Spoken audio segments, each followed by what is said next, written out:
عبداللہ بن مبارک کے والد مبارک غلام تھے، ایک ترکی سردار کے باغ کی راکھی کرتے تھے۔ ایک دن وہ باغ کا مالک کہنے لگا مبارک انار توڑ کے لاؤ، وہ توڑ کے لایا تو وہ کھٹا تھا، کبھی کھٹا ہے دوسرا لاؤ، انہیں دوسرے درخت سے توڑا وہ بھی کھٹا تھا، کہ بھائی یہ کھٹا ہے تیسرا لاؤ، نے تیسرے درخت سے توڑا تو وہ بھی کھٹا تھا۔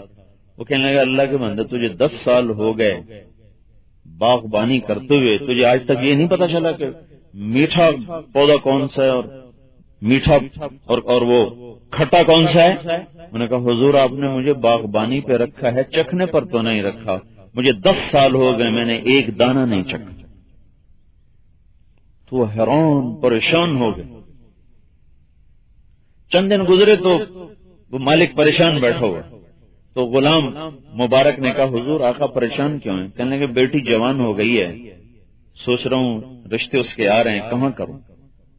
تو کہنے لگے شادی کے 3 طریقے ہیں، ایک یہودیوں کا، ایک عیسائیوں کا، ایک مسلمانوں کا۔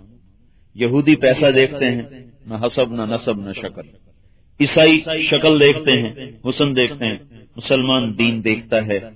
اگر مسلمانوں کے طریقے پر کرنے ہیں تو دینداری دیکھ لو، یہودیوں کے طریقے پر کرنے تو پیسہ دیکھ لو، اور شکل صورت عیسائیوں کے طریقے پر کرنی شکل صورت دیکھ لو۔ سن کے اٹھ کے آ گیا، اپنی بیوی سے کہنے لگے آج میرے غلام نے یہ بات کی ہے، اور اس غلام کی دینداری کا حال یہ کہ 10 سال ہو گئے، کہتا میں نے ایک دانہ نہیں چکھا، کیا خیال ہے اپنی بچی اس سے نہ نکاح میں دے دیں؟ کہنے لگے اس سے مبارک بات اور کیا ہوگی؟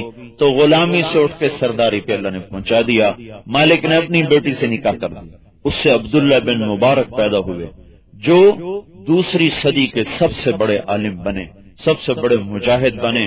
علماء نے ان کے بارے میں لکھا ہے کہ عبداللہ بن مبارک اور صحابی میں صرف اتنا فرق تھا کہ صحابی نے دیدار ایک رسول کیا تھا اور یہ دیدار سے محروم تھے، ورنہ صفات میں کوئی کمی نہ تھی۔